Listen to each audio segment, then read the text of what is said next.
Bonjour les amis, c'est Chris, on se retrouve pour notre petite vidéo hebdomadaire. Un petit point météo, c'est un beau ciel bleu aujourd'hui, quelques petits nuages qui sont arrivés, mais grand soleil sinon. 14 degrés, donc tout va bien ici à Montpellier. Voilà. Donc on va passer un petit point sur l'élevage. Donc il y a eu quand même pas mal de changements cette semaine. Parce que donc depuis la semaine dernière, si vous me suivez, vous savez que les femelles ont été mises en salle, en cage seule. Voilà, depuis le 1er mars donc. Et donc j'ai mis les nids, et je vais vous expliquer un petit peu pourquoi. J'ai mis les nids. Donc hier en fait, j'ai vu qu'il y avait quand même pas mal de femelles qui avaient arraché les fonds de cage, pratiquement toutes. Il y en avait certaines qui avaient commencé à remplir les mangeoires avec le fond de cage. Donc pendant que je faisais mon nettoyage, j'ai donc fait un petit test, et c'est assez simple, je vais vous faire voir. Vous prenez un petit peu de charpie, comme je vous la montre ici, vous en prenez un petit peu, vous le mettez dans les barreaux, et vous regardez si les femelles vont dessus. Voilà. Et c'est un signe aussi du fait de voir que la femelle commence à être prête, pour faire le nid, donc pour attaquer sa saison de reproduction. Donc voilà, elles l'ont toutes, parce que toutes ont fait, je dirais, on réagit positivement à la distribution de la charpie. Voilà, donc j'ai équipé toutes les femelles avec les nids. Voilà, ici. Et je vais vous expliquer maintenant comment je prépare les nids. Donc moi je privilégie tant que faire se peut les nids extérieurs, comme vous le voyez ici. Voilà, parce que c'est plus facile pour jeter un œil dans le nid sans trop déranger, récupérer les œufs pour les changer avec des œufs factices, et ça évite pas mal de chutes aussi des oisillons. Plus tard, j'ai beaucoup moins de pertes dues à des chutes avec des nids extérieurs qu'avec des nids intérieurs. Il y en a juste une, où là, enfin, c'est la cage qui ne me permet pas de mettre un nid extérieur parce que c'est pas une cage d'élevage, c'est une cage tout à fait classique. Donc mais c'est la plus ancienne, donc elle est normalement un peu plus rodée à la reproduction et ça devrait aller. Voilà. Donc la préparation des nids, qu'est-ce que je fais de particulier?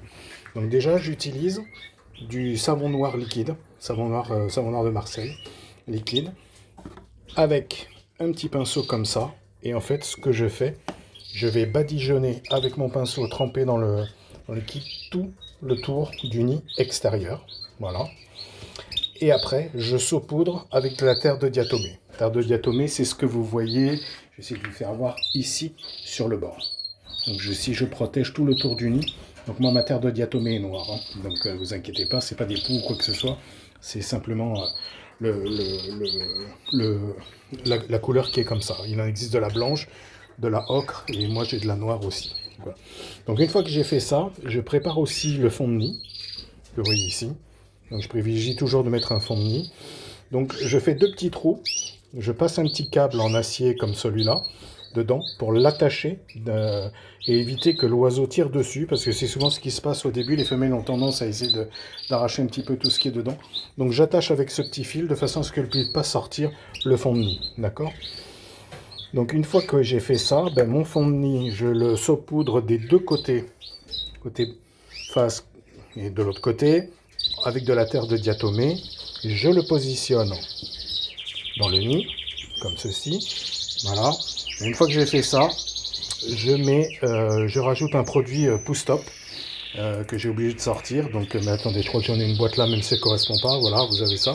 Pousse-Top, je mets une petite dose au fond que je répartis. Voilà, donc c'est pour lutter en préventif sur toute apparition de poux. Donc voilà, une fois que j'ai fait ça, je réinstalle et ça me permet d'être à peu près tranquille en termes de poux par rapport aux oiseaux. Donc comme vous les entendez, ils sont en bonne forme tous. Donc voilà, ici on voit bien le résultat avec la terre de diatomée. Voilà. Donc voilà. J'ai différents types de nids. Et donc comme vous voyez ici, j'en ai des un peu plus pleins que les autres. C'est-à-dire qu'il n'y a aucune ouverture sur le côté, juste sur le devant pour jeter un coup d'œil rapide. Ceux-là sont destinés à mes couples de satinés. Vous savez que les satinons ont des yeux rouges, ils ont quelquefois un petit peu plus de difficulté pour visualiser et repérer les choses. Donc pour l'élevage des jeunes, c'est mieux que le nid soit assez fermé et assez foncé. Voilà. Donc sinon tout le monde va bien. Donc maintenant cette étape étant faite, toujours une étape extrêmement importante, il faut observer, voir si vos femelles sont prêtes avant de mettre les nids. Et une fois que vous avez fait ça, Donc là, on va voir les deux autres, voilà. Une fois que vous avez fait ça, vous pouvez comme laisser les femelles faire leur vie avec la charpie. Donc vous allez voir, elles en mettent partout, hein. Regardez ici, il y en a partout. Donc c'est le normal, c'est le début, il y en a partout dans la pièce, bien entendu. Et moi, mon repère, c'est quand je commence à voir qu'elle attaque sérieusement le nid, et qu'elle commence à bien le former, le tourner, comme on dit. Là, c'est le signe pour moi qu'elle va être prête à recevoir un mâle pour pas qu'il y ait trop de bagarres. Donc c'est ma méthode à moi, il en existe autant qu'il y a d'éleveurs, je dirais. Certains mettent en couple directement, mettent les nids après, certains mettent les mâles en premier dans une cachole, puis mettent les femelles, puis les nids. Donc moi, c'est pas la solution que j'utilise, mais chacun a sa méthode, elle fonctionne, il n'y a pas de différence particulière. Donc pour finir sur la méthodologie, donc une fois qu'elle a bien avancé sur la construction du nid et que c'est le signe, je dirais, ultime de l'acceptation du mâle qu'il va y avoir, moi ce que je fais généralement, j'introduis le mâle dans la cage de la femelle en fin de journée, à peu près 1 heure avant la nuit, de façon à ce que ça limite les risques de bagarre. L'acceptation par la femelle est beaucoup plus simple et beaucoup plus facile. Ils passent leur première nuit ensemble et généralement ça se passe assez bien. Régulièrement et très souvent, quand la femelle est bien prête, l'accouplement est immédiat. Vous mettez le mâle, 10 secondes ou 20 secondes après, ils se sont déjà accouplés. Donc moi c'est ma méthode, c'est ce que je fais.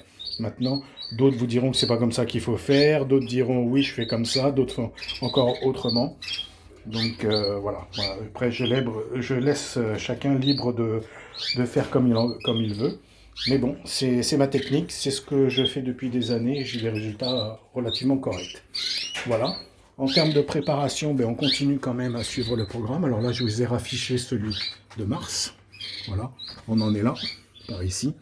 Donc aujourd'hui, il y a eu distribution de verdure. On est passé à de l'eau pure, enfin claire, on va dire, sans produits ajoutés.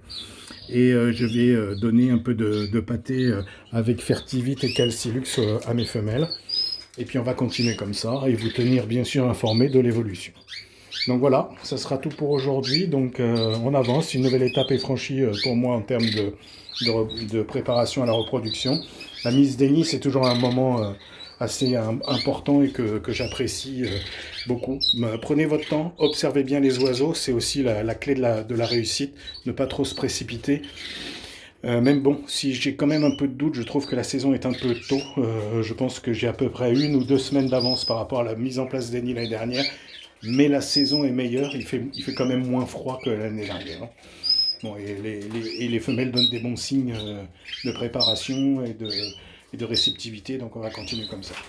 Voilà les amis, vidéo un petit peu longue cette semaine, mais bon, c'est la saison qui veut ça. Donc je vous souhaite un bon week-end, un bon dimanche à tous. Je passe un gros coucou à tout le groupe WhatsApp et à tous mes abonnés. N'hésitez pas à poser vos questions, à commenter, à liker bien entendu, à partager et surtout à vous abonner, continuez. Donc j'arrive à près de 260 abonnés, donc continuez et merci pour votre aide.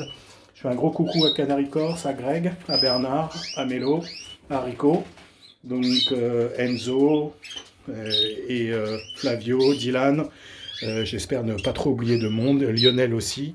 Donc allez voir, ce sont pour la plupart d'entre eux des youtubeurs, donc n'hésitez pas à aller voir. Conclusion, je finis sur ce couple-là. Donc j'ai vu aujourd'hui que ça commence à se bécoter à travers les barreaux, donc un bon signe effectivement aussi. Voilà les amis, c'est tout. À bientôt. Ciao, ciao.